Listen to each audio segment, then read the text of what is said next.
apa-apa. Kemudian? Lalu tidak lama dia mengambil hati memanggil Dek Ricky. Kemudian Ricky naik ke atas?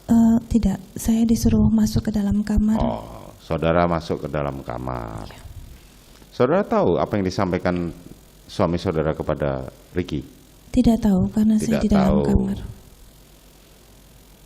Kemudian Ricky turun dan memanggil Richard. Saya tidak tahu, Yang Mulia. Saudara tidak tahu. Pada saat suami saudara ngobrol dengan Richard, saudara tahu? Saya tidak tahu, Yang Mulia. Saudara tidak tahu. Baik. Peristiwa di Magelang itulah yang memicu hingga akhirnya suami saudara memanggil Ricky dan Richard untuk naik ke atas. Betul ya? Saya tidak tahu, mungkin iya. Mungkin iya, oke. Sebagaimana kemarin saya sampaikan di persidangan kepada suami saudara terdakwa Ferdy Sambo, pada saat dilaporkan seperti itu, suami saudara adalah sudah mumpuni sebagai anggota reserse dengan pengalaman dan jam terbang yang sangat lama. Ketika mendengar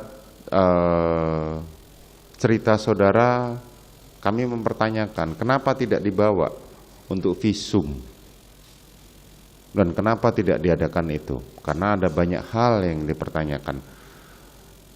Selama di persidangan ini, peristiwa di Magelang, kejadian di Magelang hanya diterangkan oleh kesaksian saudara dan suami saudara saja.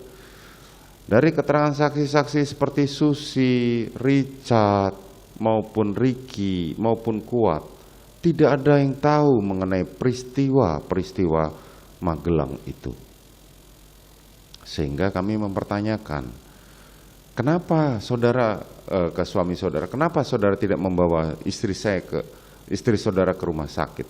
Saudara mengatakan bahwa itu istri saudara adalah cinta pertama, yang bahkan dimulai dari SMP. Kenapa tidak dibawa? Dia mengatakan itu kesalahan saya. Dan memang saudara memang tidak melakukan visum, betul? Saya tidak melakukan visum. Saudara juga tidak melakukan, bahkan sesudahnya, setelah peristiwa penembakan itu, saudara pernah melakukan visum atau melakukan pergi ke dokter? Untuk visum maksudnya, Yang Mulia? Bukan, begini, mohon maaf, ketika terjadi pemerkosaan banyak kejadian, itu adalah yang paling ditakutkan adalah yang pertama adalah PMS. Saudara kan tadi dokter, berkaitan dengan itu tadi saya tanya sama saudara, berapa lama saudara sudah meninggalkan kedokteran gigi? Saudara mengatakan setelah menikah saya sudah tidak pernah lagi bekerja. Kan dari jawaban saudara seperti itu. Artinya cukup rentang lama, tetapi dari persidangan yang sebelumnya juga kami menyatakan saudara, di keluarga saudara ini protokol kesehatannya sangat tinggi.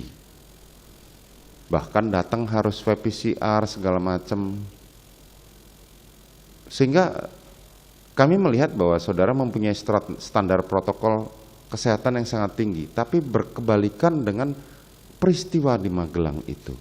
Kenapa saudara tidak pernah pergi ke dokter atau paling tidak memeriksakan diri? Yang Mulia, sebenarnya setelah kejadian, saya itu hanya bisa diam dan tidak bisa berkata apa-apa, karena saya bingung dan saya malu dengan apa yang terjadi pada saya.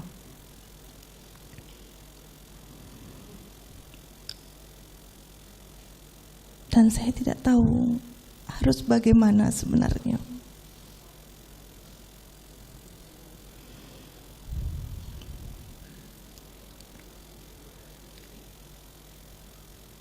Waktu itu pun ada psikolog, tapi saya juga tidak berani untuk menceritakannya.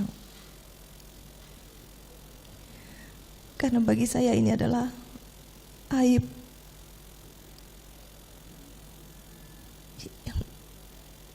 yang membuat malu.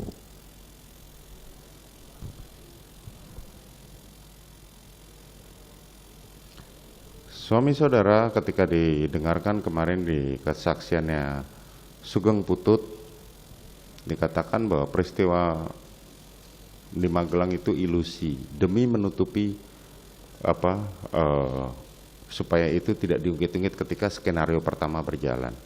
Nah, pada akhirnya sampai di persidangan ini peristiwa Magelang pun akhirnya benar-benar menjadi satu ilusi sebagaimana disampaikan oleh suami saudara. Makanya kami menanyakan itu. Bisa saudara terangkan? Yang mulia,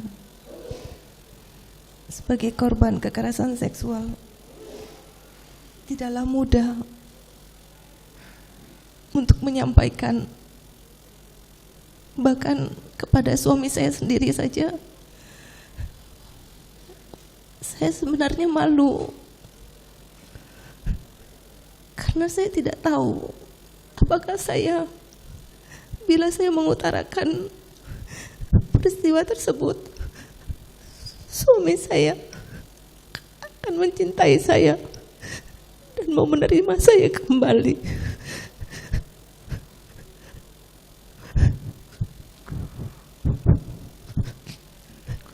Mohon maaf saudara, jadi kenapa kami menanyakan seperti ini? Karena sumber peristiwa Magelang inilah yang memicu terjadinya peristiwa penembakan di Duren 3. Maka kami mencoba bertanya, kalau saudara tidak mau berkeberatan untuk menjawab, tidak ada masalah.